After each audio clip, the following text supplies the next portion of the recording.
UP में जीत का रास्ता पश्चिमी उत्तर प्रदेश से होकर जाता है, या ये कहिए कि पश्चिम से होकर जाता है।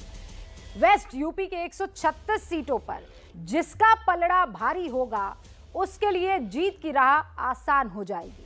और यही वजह है कि पश्चिमी उत्तर प्रदेश में बीजेपी ने पूरी ताकत झोंक दी है। गृह मंत्री अमित शाह ने जाट नेताओं से कल दिल्ली में मुलाकात की थी। आज वो जाट लैंड में प्रचार के लिए पहुंचे। मथुरा में बांके बिहारी के दर्शन के बाद अमित शाह फिलहाल ग्रेटर नोएडा में प्रचार कर रहे हैं। सिर्फ अमित शाह ही नहीं, रक्षा मंत्री राजनाथ सिंह, मुख्यमंत्री योगी आदित्यनाथ भी वेस्ट यूपी में प्रचार के लिए निकल चुके हैं। इस दौरान गन्ने के समय पर भुगतान का भरोसा देकर किसानों को लुभाया जा रहा है सभी नेताओं की तरफ से।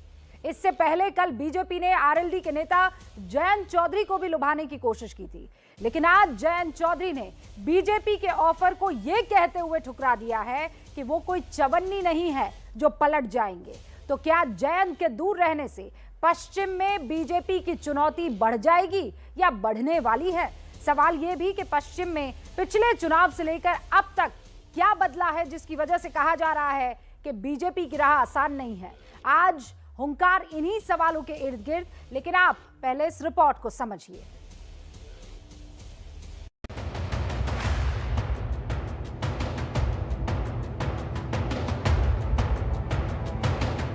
उत्तर प्रदेश का चुनाव आने वाले देश में भारत के भाग्य का निर्णय करने वाला चुनाव। इतना ही मैं कहना चाहता हूं कि पिछली बार जितनी सीटों पर हमको विजय प्राप्त हुई थी उससे अधिक सीटों पर विजय प्राप्त होगी।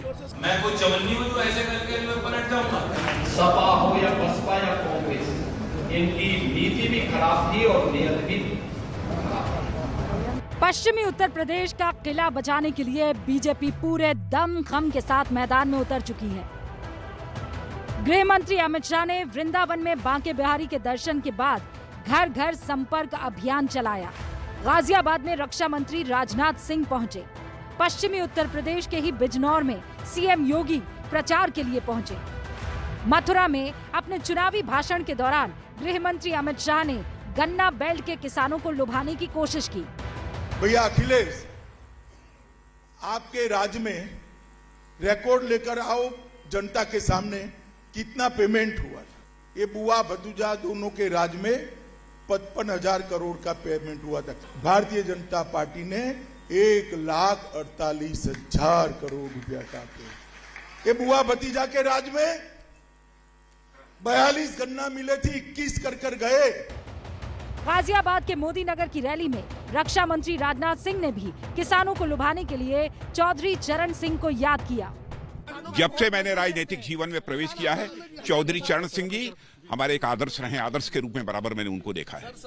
चौधरी चरण सिंह के जन्म दिन को किसान दिवस के रूप में घोषित करने का काम किसी ने किया था तो मैंने किया था। उधर आरएलडी अध्यक्ष जयंत चौधरी ने भी मुजफ्फरनगर में अपने अभियान को आगे बढ़ाया। कल बीजेपी ने जयंत की तरफ दोस्ती का हाथ बढ़ाया था, लेकिन जयंत ने बीजेपी के ऑफर को ठुकरा दिया। ये एक जाति के विषय पे मैं क्या बोलूं, ये तो बीजेपी के पैतरे हैं। किसानों में एकता बनी है और सिर्फ जाटों का सवाल नहीं, किसान वर्ग का सवाल है। किसान मजदूर को साथ लेके हम चलना चाहते हैं। तो उनको डर सता रहा है। पश्चिमी उत्तर प्रदेश में जो उनकी जमीन खिसक रही है उसे संभालने की कोशिश है और कुछ नहीं। कल समाजवादी पार्टी अध्यक्ष अखिलेश यादव भी जाट लैंड के दौरे पर है। मुजफ्फरनगर में अखिलेश और जयंत की साझा प्रेस कॉन्फ्रेंस होगी।